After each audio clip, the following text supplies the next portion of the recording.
Good morning, welcome everyone to the Beach Business Breakfast Show with Kim, our special guest for today. So thanks for bringing the great weather, Kim. No problem. It's fantastic, we had great weather for all our podcasts so far. So just a reminder, Beach Business Breakfast, third Thursday of every month at Merewether Beach in the function room, 7:30 till 8:30, $10 for informal networking and meet some new business contacts. Great for startup businesses like Kim's and ours, and Jeremy, who's been overnight success story over the last 8 years, as we say. So 15 years. 15 years, so that's cool. So Kim, thanks for coming in. So just what did you do before? You've been in doing social media for a bit now. What did you do before that? What sort of led you to this? I'm one of those people that sort of had a very varied career. Yeah.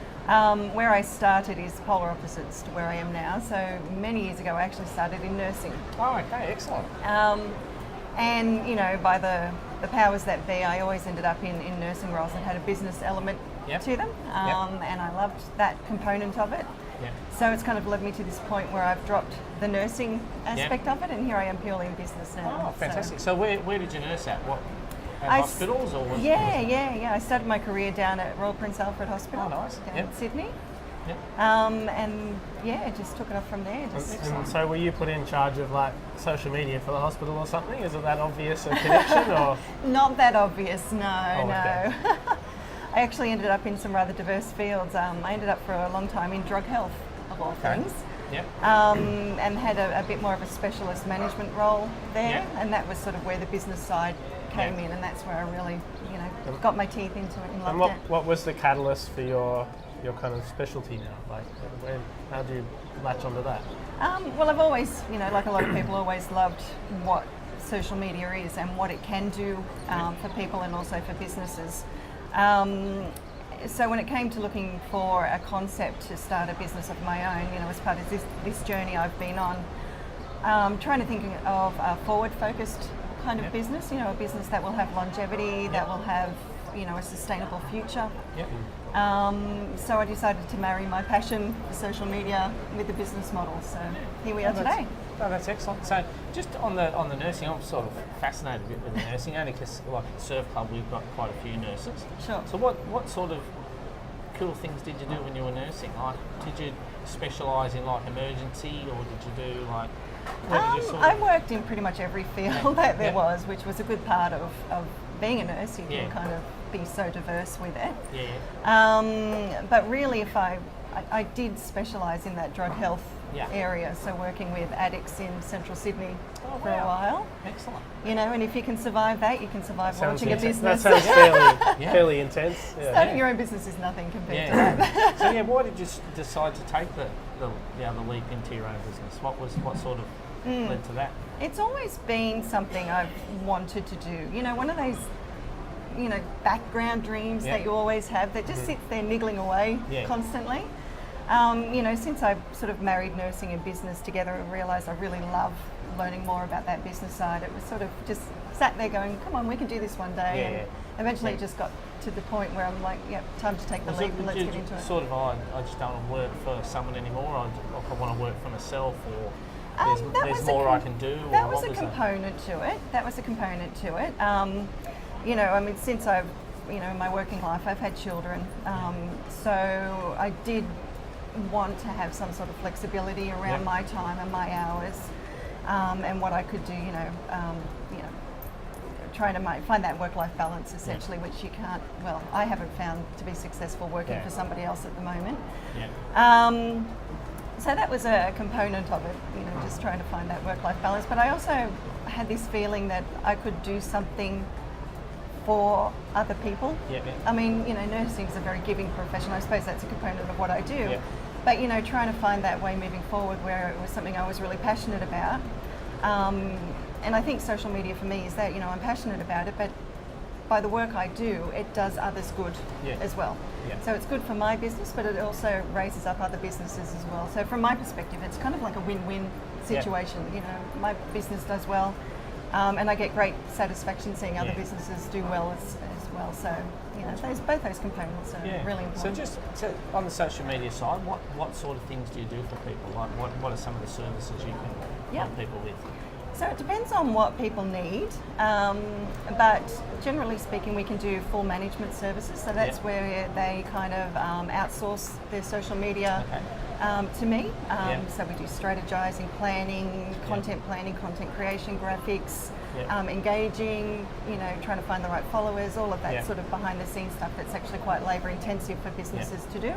They can outsource it to us and we can do it all for them. And that's across like Facebook, LinkedIn. Yeah, any social, definitely. And it really is all about marrying the right social media platform to the business. Where are the market demographics sitting for that business? Where are we likely to find them on social? And sort of, pairing them up. There's no point being on Instagram if that's not where the business's customers are sitting. So, or it's not an appropriate platform for them. So it's about, finding the right space. And that's a big part of it, putting the content out there. It's great, anybody can do that, but you've got to get the content in front of the right people. Yeah, I think also with things like Facebook, not every post is seen. No. Or something I read somewhere is about like 9 or 10% of all posts that you put out are actually seen. So it's about how to get your post. I'm not sure that's right, but whether to make sure your posts are being seen by the right people. Yeah, definitely. And things change constantly. They change their algorithms, Facebook, Instagram, about how, how they actually show which posts and all of those sorts of things. So there's a lot of change in that space as well. So it's variable. Like Instagram have just gone to a more like prominence-based factor instead of like a chronological sequence and things like that. So it can be pretty major. Yeah. How did you just pick up your first few clients? Like, did you find them on Facebook by any chance? Or ironically, friends, no. Or lent on some family members that are in business or something? The way I've gotten my first few clients is by simply talking to people. They're people I know, and I actually honestly didn't know them very well before I got into this, but it was just sort of having casual conversations, putting myself out there, putting the business out there, and they came to me. So you sort of like let them work out that you had some knowledge of social media. No, they basically were like, oh, can you help me? Yeah, definitely. It was, just having casual conversations saying, oh, look, I've started this up. This is what I'm focusing on now. And your real world social network. Yeah, exactly. Back what we used to do before we were all on social. Yeah. Well, it's no real substitute, is it? It's not something that you can sort of say, okay, we're just going to be on Facebook or LinkedIn or Instagram or whatever it is. You've still got to do the talking to people. You do. Build the relationships and the networks and those sorts of things. So yeah. Social will get people in the door, but you've still got to do the rest of the work to get them. Yeah. So full management you can do. What other options do you have for people? So we also do consulting. So that encompasses just helping businesses who are happy to manage their own social media presence. And what we do with our consulting program is I can catch up with them for an hour or so once a month. I'll have a nice coffee over at Carrington, or I can come to their workplace, whatever. And just have a chat and a sit down and sort of, brainstorm, troubleshoot, just go through any issues or any questions, any challenges they're having with their social presence. And then, of course, they can contact us, via phone, email, whatever they need over the course of the month. So a good offering for people who are still interested in doing it themselves, but just want to make sure they're on the right path. Yeah. Because it is if there's someone in the business who is quite interested in social media or that, like, being published, like, that, to me that seems like a good option if they're going to participate properly, because they're close to the material, they know what's happening with their clients and things like that. So you're coaching them through like how to do that usefully instead of just randomly, I suppose. Is that? That's right. Yeah, exactly. If they do have that vested interest in it, particularly if it's really specific content to their business that they want to put out there, and it's very personal and they know it inside out. Then it's a good opportunity for me to link in with them and just make sure that they're doing it in the appropriate formatting, in the appropriate timing, all of those sorts of back end. Yeah, I think some of the stuff with the workshop you ran for our Peach Business Network last week around timing, posts and that sort of thing. I think you mentioned that for Facebook or that sort of thing, sometimes the best times to post is commuting times. Yep. And I was reading some stuff around people sitting on the train or sitting on the bus or on the commute to work, some time where they might engage with social media. So that might be a good. So it's about timing and it's about the relevance of content and that sort of thing, which is good. So what other sort of marketing do you do? Obviously, you have good Facebook page and LinkedIn presence, I imagine. And what other things have you tried, or what are your plans for on the marketing side? I'm sort of trying to think outside of the box. I mean, before I started up my business, I was in sales for a multinational. And if I had to learn one thing from that, it was that cold calling doesn't work. And I've tried that for this business, and it hasn't really been very successful in terms of ROI for my time doing that. So I'm trying, different strategies. I've just got some great postcards I've designed, printed up. I'm just going to pop them out to businesses as an awareness platform.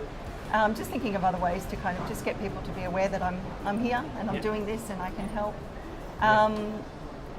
I think through the beach network, yes, you've got definitely probably some good contacts there, Definitely. and hopefully that will grow, and there'll be other business networking opportunities around that you can sort of tap into. But, I think that there's certainly like a demand of sorts for like social media help, and I guess as a observation, businesses know like Facebook is probably important and they might be doing something with it, or they're taking photos or that sort of thing, but will be competent to some degree. Like I would say the average, if there is such a thing, person now does have a Facebook app on their phone, is probably capable of getting a photo from their phone onto Facebook and putting a comment on it, and a few kind of basic things like that. But when it comes to like actually working out how we're going to get people to reply to our questions or do some advertising on the platform or something like that, I think that probably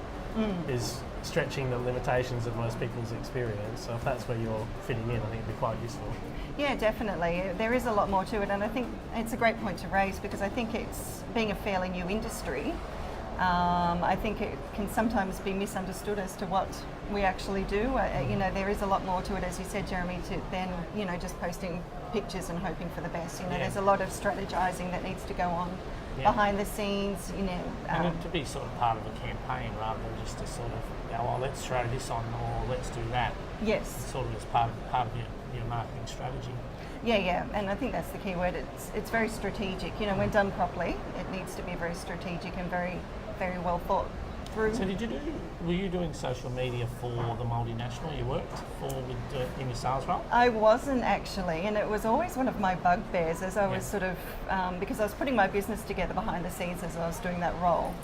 And, you do the smallest amount of research and you just know that businesses nowadays need to be on social, and they need to be on social effectively.